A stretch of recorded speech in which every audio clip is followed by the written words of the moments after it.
Bismillahirrahmanirrahim. Assalamualaikum warahmatullahi wabarakatuh.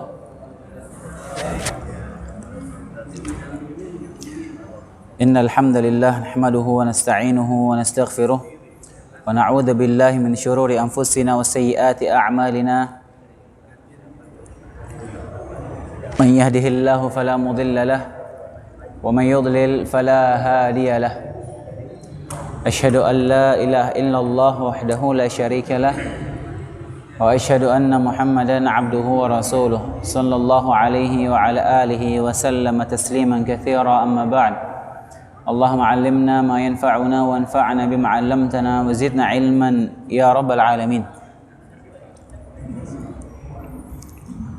Hadirin dan hadirat a'azzanallahu wa iyyakum. Kita lanjutkan materi kita, pembahasan tentang rukun iman, dan pada pertemuan pekan lalu kita membahas tentang kekhususan para nabi dan rasul sebagai seorang rasul. Kita sudah sebutkan beberapa kekhususan mereka, dan terakhir kita menyebutkan bahwasanya para nabi dan rasul, di antara kekhususan mereka, jasad mereka tidak dimakan oleh bumi. Jasad para nabi tidak dimakan oleh bumi, tidak rusak, tidak hancur. Jasad mereka dijaga oleh Allah Subhanahu wa taala. Kemudian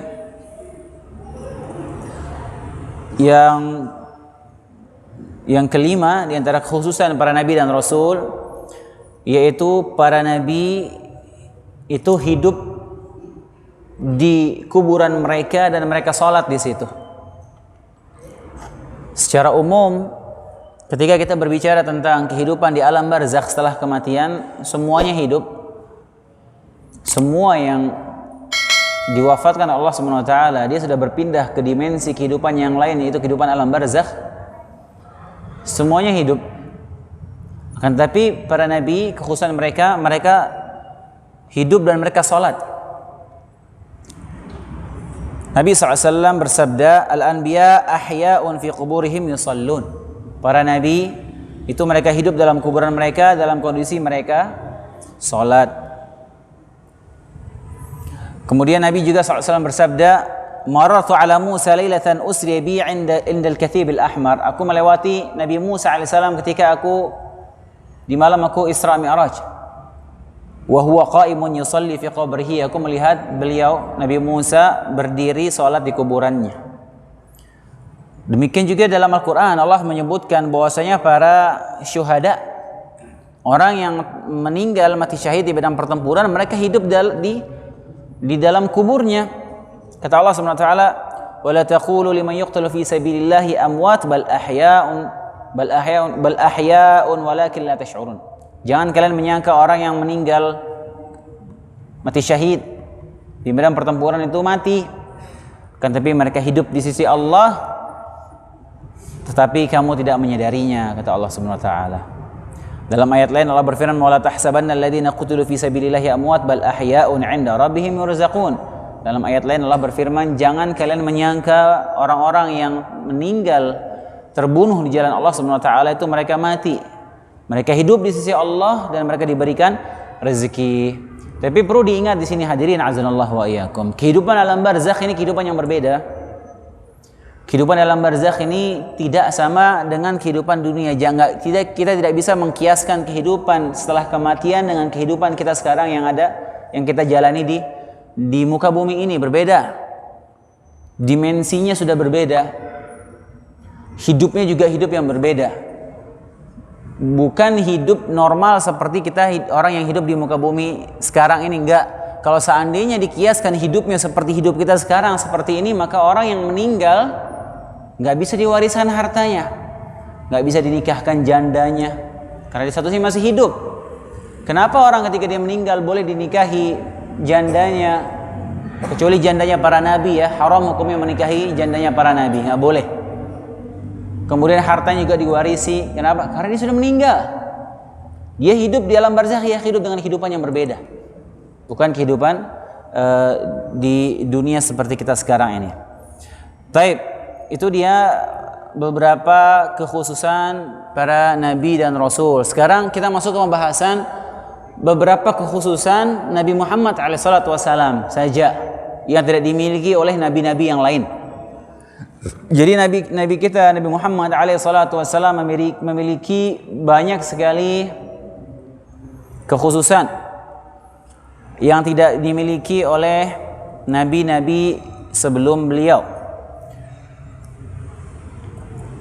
Dan kekhususan ini tentunya kita imani karena datang dalam hadis dan ayat yang sahih. Kita ketika sampai kepada kita beberapa kekhususan Nabi Muhammad SAW, maka wajib kita menerima dan kita imani. Nggak boleh kita tolak. Karena dia datang dalam hadis, dalil, ayat yang sahih. Kemudian juga gak boleh kita menisbatkan kekhususan kepada Nabi SAW kalau tidak didasari dalil yang sahih. Tidak boleh. Ini juga dikhawatirkan kita berlebih-lebihan kepada Nabi SAW, dan ini dilarang oleh beliau. Jangan kita saking kita pengagungan kita kepada Nabi SAW, kita cinta kepada beliau sehingga kita membuat kisah-kisah yang berlebihan tentang beliau. Kita kisahkan kelebihan-kelebihan yang khusus bagi beliau tapi nggak ada dalilnya. Ini juga nggak boleh. Yang ada dalilnya kita tetapkan, bahkan wajib kita imani. Nabi SAW bersabda, la tatruni kama atratin nasara ibnu Maryam. Jangan kalian berlebih-lebihan memujiku seperti orang Nasara memuji ibnu Maryam, Isa alaihissalam.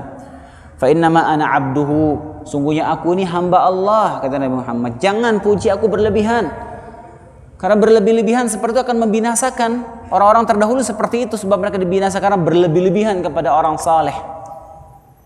Terlalu berlebih-lebihan. Di antaranya apa? Orang-orang Nasara berlebihan kepada Nabi Isa alaihissalam. Faqulu Abdullah wa rasuluh. Aku ini hanya hamba Allah, maka katakanlah aku hamba Allah dan utusan Allah. Jangan berlebihan, kata Nabi Muhammad SAW. Karenanya kita hanya mengimani yang datang dalam hadis atau ayat Quran, yang datang dalam dalil-dalil yang sahih. Karenanya ketika kita mengumpulkan beberapa kekhususan yang ditulis oleh para penulis atau dalam syair-syair orang yang memuji Nabi Muhammad SAW secara umum, ada yang emang itu ada riwayat yang jelas menyebutkan bahwa itu kekhususan Nabi Muhammad SAW. Ada yang penunjukannya tidak jelas, tidak tegas. Ada yang tidak berdasarkan dalil sama sekali. Ada yang nggak berdasarkan dalil sama sekali, atau berdasarkan dalil tapi dalilnya palsu atau dhaif. Tapi sekarang kita bahas pertama kekhususan beliau yang datang dalam hadis atau ayat yang dalil-dalil yang sahih.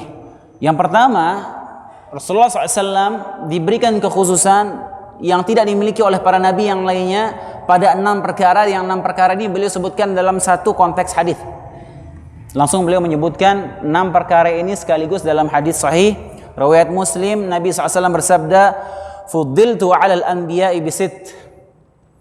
Aku diberikan keutamaan di atas para nabi yang lain dengan 6 perkara, kata Rasulullah SAW. Pertama, u'titu jawami'al kalim. U'titu jawami'al kalim. Aku diberikan oleh Allah Subhanahu wa taala jawami'ul kalim. Aku diberikan jawami'ul kalim. Sementara nabi yang lain enggak. Apa jawami'ul kalim itu? Jawami'ul kalim itu suatu diterangkan oleh para ulama. Rasulullah SAW ketika dia menjelaskan sesuatu, menyampaikan sesuatu itu dengan satu kalimat yang singkat, tapi maknanya luas sekali. Dalam satu kalimat Rasulullah SAW sebutkan, itu maknanya luas. Kita bisa ambil banyak faedah, banyak hukum dari kalimat yang Rasulullah SAW sebutkan. Itu kelebihan. Allah berikan Nabi kelebihan bisa berbicara seperti itu. Tidak ada pada Nabi yang lainnya. Dan ini contohnya sangat banyak ya. Kadang Nabi menyebutkan satu hadis-hadis pendek itu maknanya luas sekali. Bisa banyak diambil kesimpulan hukum di situ. Contoh sederhana, pernah ada sahabat yang bertanya kepada Nabi SAW, "Ya Rasulullah, inna narkabul bahr wa nahmilu ma'ana al-qalila minal ma', fa in tawadda'na bihi 'atishna." afanatawadda'u min ma'il bahr.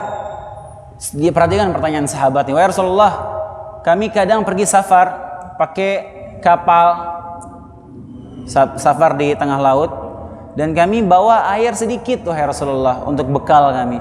Kalau kami wudu pakai air itu, maka kami takut kehausan. Boleh nggak kami wudu pakai air laut? Perhatikan, gitu pertanyaannya sahabat. Rasulullah SAW nggak jawab, oh iya boleh nggak. Kalau seandainya Rasulullah bilang, ya boleh, silahkan. Sempit maknanya itu. Bisa jadi orang memahami boleh wudu pakai air laut kalau keadaan darurat seperti itu. Kalau yang lain nggak boleh. Bisa jadi orang memahami seperti itu. Karenanya Nabi SAW menjawab dengan kaidah, boleh nggak kami wudu pakai air laut? Kata Nabi SAW, huwa at-tahuru ma'uhu al-hillu maitatuhu. Air laut itu tahur airnya, halal bangkainya. Tahur ini derajatnya di atasnya tahir. Kalau dalam ilmu fikih kita bahas tentang air itu ada tahur, ada tahir, ada najis. Air tahur ini di atasnya tahir. Air tahir itu air suci. Tahir itu suci. Tapi tahur ini suci dan bisa digunakan untuk bersuci. Air suci plus dia bisa digunakan untuk bersuci, itu namanya air tahur.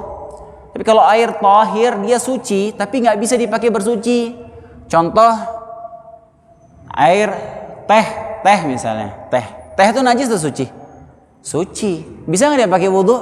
Nggak boleh. Karena dia sudah berubah salah satu jenisnya, berubah warnanya, berubah baunya, itu namanya air tahir. Kopi misalnya, atau sirup, itu suci, nggak najis itu air. Tapi tidak bisa kita pakai bersuci, pakai wudhu nggak bisa, pakai membersihkan najis nggak bisa. Misalnya baju kita kena najis nih, kita basuh pakai kopi misalnya, untuk hilangin najisnya, supaya nggak bisa, karena dia bukan tahur. Kata Nabi SAW, air laut itu tahur. Artinya apa? Dia suci, bisa digunakan untuk bersuci. Jadi dari kalimat ini, huwa tahuru ma'ahu, air laut itu tahur dan halal bangkainya. Dari sini ulama mengambil faedah banyak sekali.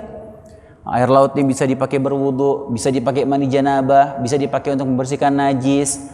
Terus juga air laut ini, hewan laut itu, dari hadis yang singkat itu kita bisa ambil kesimpulan semua yang di laut itu halal, boleh dimakan. Mau anjing laut, mau ada babi laut, halal. Bahkan bangkainya halal. Bangkainya hewan laut boleh dimakan. Misalnya kita lagi di laut melihat ada hewan, bangkai ikan sudah mati, ada ikan pari, misalnya ikan paus biasanya udah mati, boleh, itu kan bangkai itu, boleh nggak kita makan? Boleh. Halal yang di dalamnya bangkai juga halal. Tapi kalau ada bangkai ayam jangan, karena dia bukan hewan laut. Ya bangkainya hewan itu halal. Itu contoh jawami'ul kalim, dan ini hanya Nabi SAW yang punya kelebihan jawami'ul kalim ini. Kemudian yang kedua, Rasulullah SAW menyebutkan, u'titu jawami'ul kalim wa nusirtu birru'b. Aku diberikan kemenangan oleh Allah Subhanahu wa taala. Ini kelebihan Nabi SAW. Aku diberikan kemenangan oleh Allah Subhanahu wa taala dengan diberikannya rasa takut luar biasa di hati musuh-musuhku. Ini hanya Nabi SAW yang mempunyai kelebihan ini. Rasulullah SAW 3 bulan sebelum pergi perang Tabuk itu 3 bulan musuhnya nggak bisa tidur, hadirin. Ketakutan yang luar biasa mengguncang dalam hati mereka, musuh-musuh Nabi SAW. Nabi sebelumnya tidak diberikan itu oleh Allah Subhanahu wa taala, hanya Nabi SAW. Wa uhillat liyal ghanaim. Berikutnya dihalalkan bagiku ghanimah. Ghanimah itu harta rampasan perang. Nabi-nabi sebelum Rasulullah SAW tidak halal ghanimah. Jadi nabi-nabi terdahulu ketika mereka perang dan harta rampasan perang ada kumpulkan satu tempat, nanti ada api yang turun dari langit memakan harta rampasan perang tersebut, nggak boleh mereka ambil. Itu nabi terdahulu seperti itu. Tidak halal bagi mereka ghanimah, tapi halal bagi Nabi Muhammad SAW. Harta rampasan perang boleh. Wa ju'ilat liyal ardu tahuran wa masjida. Kekhususan yang berikutnya, dijadikan bagiku, kata Nabi SAW, Tanah ini, bumi itu tahur, bisa digunakan untuk bersuci dan bisa digunakan untuk sholat, suci. Orang sholat tanah boleh, orang mau mengangkat hadas dengan tayamum pakai tanah boleh. Tapi umat sebelum Nabi Muhammad SAW itu tidak berlaku ini. Ini khusus bagi Nabi SAW. Karena kalau kita mau bertayamum, kita pakai debu tanah, suci bagi kita, bagi umatnya dijadikan suci oleh Allah Subhanahu Wa Taala. Kemudian yang berikutnya kata Nabi SAW, wa ursiltu ilal khalqi kaffah. Aku diutus kepada seluruh makhluk semuanya. Kalau nabi-nabi sebelum beliau diutus hanya untuk kaumnya saja. Semua nabi sebelum Nabi Muhammad SAW diutus untuk kaumnya saja, bukan untuk berdakwah keluar kaumnya. La. Nabi Isa untuk Bani Israel, Nabi Musa untuk Bani Israel dan seterusnya. Tapi Nabi Muhammad SAW, konsekuensi beliau sebagai penutup para nabi, sebagai nabi terakhir, konsekuensinya beliau diutus untuk seluruh makhluk jin dan manusia harus beriman kepada beliau. Semuanya. Bahkan jin. Jin jika tidak beriman kepada Nabi Muhammad SAW, dia akan diazab di neraka nanti. Apalagi manusia. Karenanya Nabi Muhammad SAW sepeninggal beliau, waktu beliau masih hidup, beliau berdakwah, kirim surat ke Romawi, kirim surat ke Persia, nggak berdakwah di Jazirah Arab saja. Karena beliau penutup para nabi, dia harus sebarkan ke seluruh penjuru dunia dakwahnya. Karena Nabi SAW di Haji Wada mengatakan kepada sahabatnya agar kalian menyebarkan ini, kasih tahu yang tidak hadir apa yang telah aku sampaikan sebelum beliau meninggal. Makanya setelah peninggalan Nabi SAW, para sahabat mencar. Ada yang pergi ke Syam, pergi ke Yaman, pergi ke Mesir untuk berdakwah, menyebarkan ajaran Nabi SAW. Kemudian yang terakhir, wa khutima biyan nabiyyun. Dan yang keenam, para nabi ditutup dengan kerasulanku, kata Nabi SAW. Ini yang pertama, beliau menyebutkan langsung 6 kekhususan dalam satu hadis. Kemudian dalam hadis lain, kekhususan Nabi Muhammad SAW yang berikutnya adalah Allah pernah menghalalkan Mekah untuk Nabi Muhammad SAW di siang hari. Kita tahu kota Mekah dan Madinah itu kota haram, kota yang terlindungi, kota yang mulia. Ada kekhususan aturan-aturan di dua kota tersebut. Karena itu kota haram, nggak boleh ada peperangan di situ. Berperang nggak boleh di kota Mekah. Nggak boleh berburu, ya nggak boleh nebang pohon sembarangan, nggak boleh diambil luqatahnya. Ada khususan dua kota tersebut. Dan ini berlaku untuk semua nabi yang pernah menginjakkan kakinya di kota Mekah. Tetap itu statusnya haram, kota Mekah nggak boleh. Dan Allah pernah halalkan sekali kepada Nabi SAW di satu siang. Artinya kalau seandainya terjadi pertempuran di hari itu, perang nggak apa-apa di Mekah. Kapan itu? Pas Fathu Mekah. Pas Fathu Mekah, sekitar tahun ke-8 Hijriyah, Rasulullah SAW datang bersama 10.000 pasukan dari kota Madinah mau menyerang kota Mekah. Akhirnya ketika sampai di kota Mekah, orang musyrikin Quraisy di kota Mekah pada waktu itu sudah menyerah tanpa mengangkat senjata sama sekali. Tidak ada pertempuran, mereka nyerah semuanya. Kayak sebagian besar semua masuk Islam, ya. Masuk tokoh-tokohnya seperti Abu Sufyan masuk Islam pas Fathu Makkah. Istrinya juga Hindun bin Utbah itu juga istrinya Abu Sufyan. Ibunya Muawiyah masuk Islam pas Fathu Makkah. Termasuk juga Muawiyah bin Abi Sufyan, sahabat yang mulia yang jadi khalifah setelah Hasan, itu juga masuk Islam pas Fathu Makkah. Dan banyak tokoh-tokoh yang lainnya. Itu khusus bagi Nabi SAW, sempat dihalalkan. Kata Nabi SAW, haramallahu Makkah falam tahilla li ahadin qabli. Allah mengharamkan kota Makkah dan tidak pernah dihalalkan kepada siapapun sebelumku. Wala li ahadin ba'di, dan juga tidak akan dihalalkan kepada siapapun setelahku. Wa uhillat liya sa'atan min nahar, dan pernah dihalalkan bagiku di suatu waktu pada siang hari. Itu dia kekhususan Nabi Muhammad SAW yang berikutnya. Kemudian di antara kekhususan beliau sallallahu alaihi wasallam, Allah memberikan beliau Al-Kautsar. Kata Allah Subhanahu wa taala, "Inna a'tainaka Al-Kautsar." Sesungguhnya kami telah memberikan kepadamu Al-Kautsar. Al-Kautsar ada beberapa penafsiran dari para ulama, cuman yang masyhur penafsiran Al-Kautsar itu adalah nama sungai di surga. Nama sungai Al-Kautsar, dan itu khusus untuk Nabi SAW. Kemudian yang berikutnya, kekhususan Nabi SAW yang berikutnya, beliau sallallahu alaihi wasallam ketika sholat, ketika menjadi imam sholat, beliau bisa melihat ke belakang. Ketika beliau jadi imam sholat menghadap ke kiblat, beliau bisa melihat keadaan makmumnya di belakang. Ini kekhususan Nabi SAW. Karena bisa setelah selesai sholat, Nabi kadang berbalik menyampaikan siapa yang begini, siapa yang begitu, siapa tadi begini. Karena Nabi bisa melihat keadaan yang di belakang. Ini khusus Nabi SAW. Bahkan ulama berbeda pendapat, apakah kekhususan ini hanya pada sholat saja atau di luar sholat juga. Cuman yang masyhur berdasarkan hadis ini, itu ketika sholat Nabi SAW bersabda, "Hal tarawna qiblati hahuna, fa wallahi ma yakhfa alayya khushu'ukum wala ruku'ukum." Apakah kalian melihat kiblatku di sini? Demi Allah, tidak samar bagiku khusyuk dan ruku' kalian. Inni la arakum min wara'i dhahri. Sungguhnya aku melihat kalian dari arah belakang punggungku, kata Nabi SAW. Ini juga kekhususan Nabi Muhammad SAW bisa melihat ke arah belakang beliau ketika salat.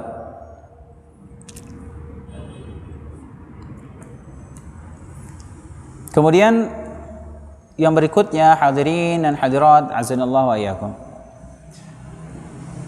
Rasulullah SAW di antara kekhususan beliau menjadi imam para nabi. Beliau menjadi imam para nabi dan rasul. Dan ini diriwayatkan juga pada kisah Isra Mi'raj, hadisnya panjang. Kemudian juga ada satu hadis juga panjang riwayat Muslim yang intinya Rasulullah SAW melihat bahwasanya beliau mengimami para nabi dan rasul yang lain, mengimami nabi-nabi yang besar seperti Nabi Isa, Musa dan Ibrahim alaihissalam. Dan ini keutamaan dan kekhususan beliau SAW menjadi imam para nabi. Kemudian juga hadirin, di antara kekhususan Nabi Muhammad SAW yang berikutnya, qarinnya beliau itu Islam. Qarin. Apa itu qarin? Qarin itu apa hadirin? Hah? Jin. Qarin itu jin. Jin pendamping. Setiap kita punya qarin. Setiap manusia itu ada qarinnya. Ada qarinnya yang terus berusaha menggoda kita. Ya 24 jam. Karena kita butuh perlindungan Allah Subhanahu wa taala dari godaan dan bisikan syaitan. Ya hanya Allah yang bisa melindungi kita. Karena kita berlindung kepada Allah Subhanahu wa taala dari bisikan dan godaan syaitan. Dan juga dengan kita meningkatkan ketakwaan dan ibadah kita kepada Allah Subhanahu wa taala, ini akan dengan sendirinya akan menjadi tameng melindungi kita dari bisikan syaitan. Kemudian juga di antara yang melindungi kita yaitu kita merutinkan zikir pagi petang. Ini juga salah satu menjadi benteng yang melindungi kita dari gangguan godaan syaitan. Ini penting. Ini zikir pagi petang jangan ditinggalkan. Nah, tapi qarinnya Nabi SAW masuk Islam.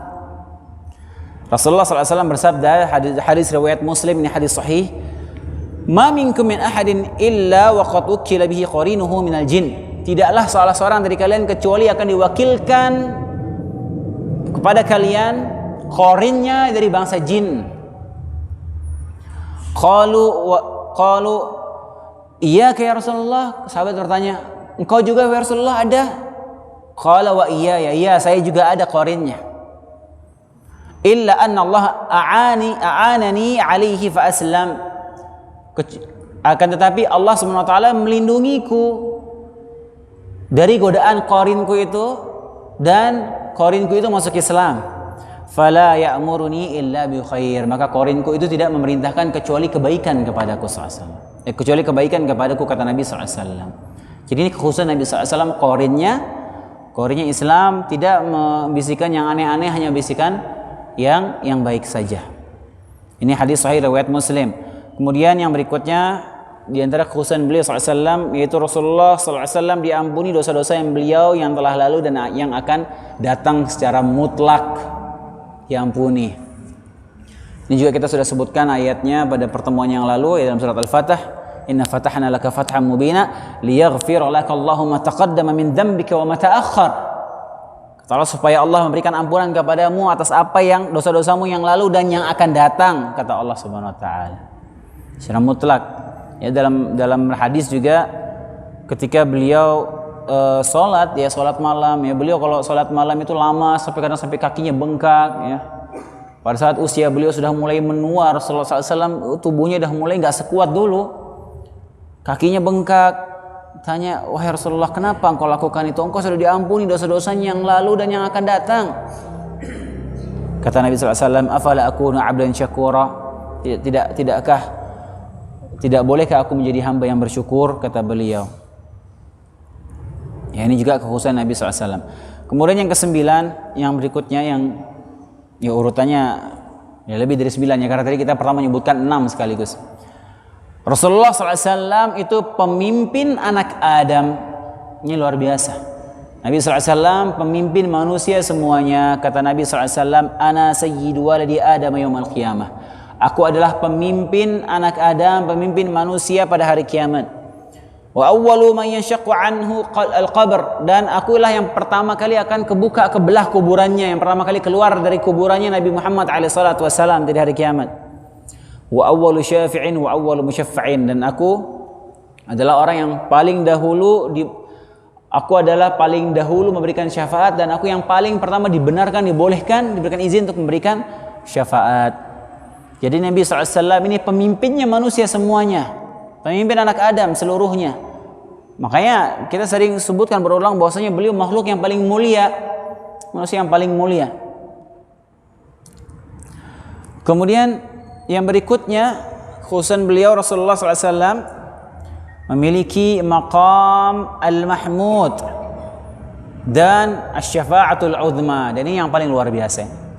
Ini yang paling luar biasa, yang disaksikan oleh semua para nabi dan seluruh manusia. Kekhususan nabi kita yang satu ini. Rasulullah memiliki maqam al-mahmud, kedudukan yang mulia, dan syafa'atul uzma. Di hari kiamat nanti, setelah kita berdiri di padang mahsyar puluhan ribu tahun lamanya, orang sudah letih, orang sudah kehausan, kepanasan, lain lagi diselimuti ketakutan luar biasa, takut luar biasa. Padang mahsyar, keadaannya sangat mengerikan.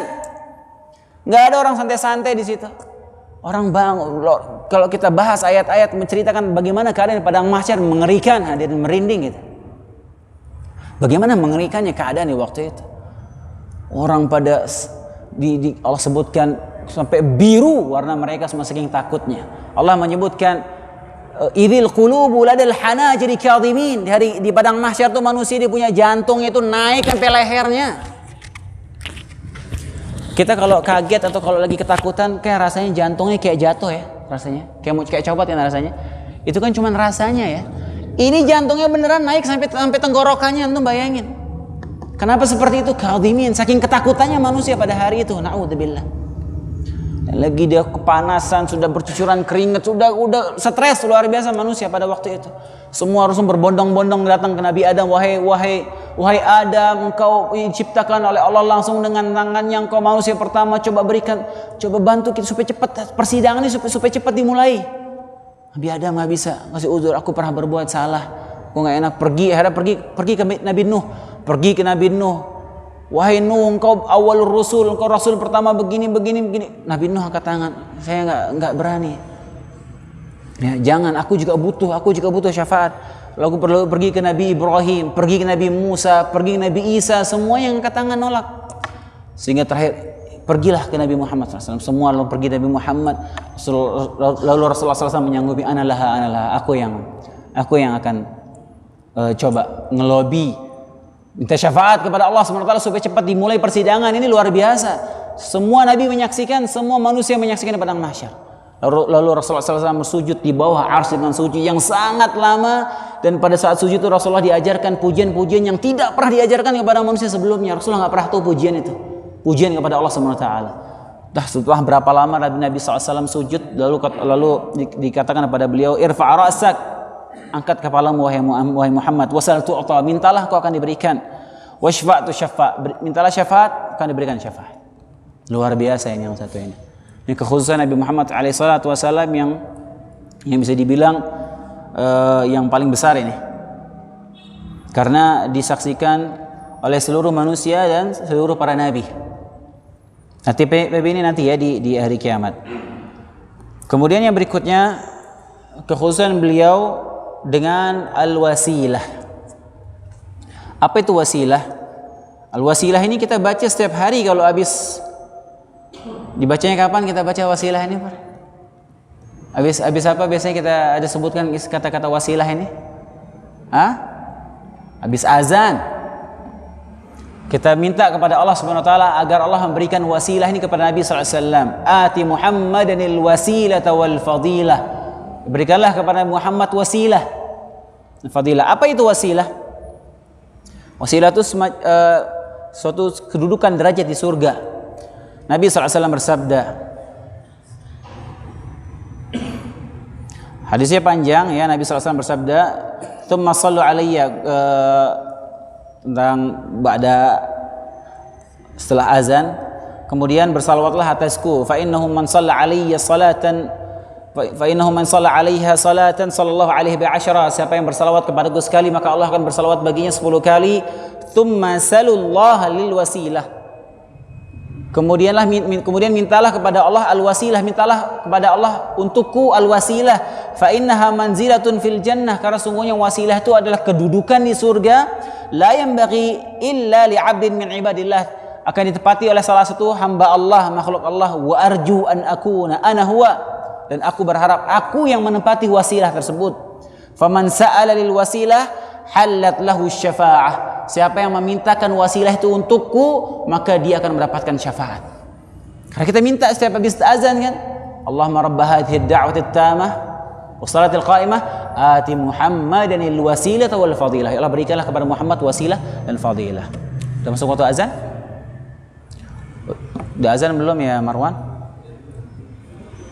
1 menit lagi ya. Taib, ala kulli hal insyaallah kita lanjutkan pekan depan ya.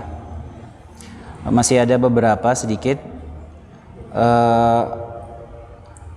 Insyaallah jika tidak halangan kita lanjutkan pada pertemuan berikutnya. Hadirin dan hadirat azanallahu wa iyyakum. Jika ada yang salah itu dari saya dan dari syaitan, yang benar dari Allah Subhanahu wa taala. Kita tutup dengan doa kafaratul majlis. Subhanakallahumma bihamdika asyhadu an la ilaha illa anta astaghfiruka wa atubu ilaik. Assalamualaikum warahmatullahi wabarakatuh.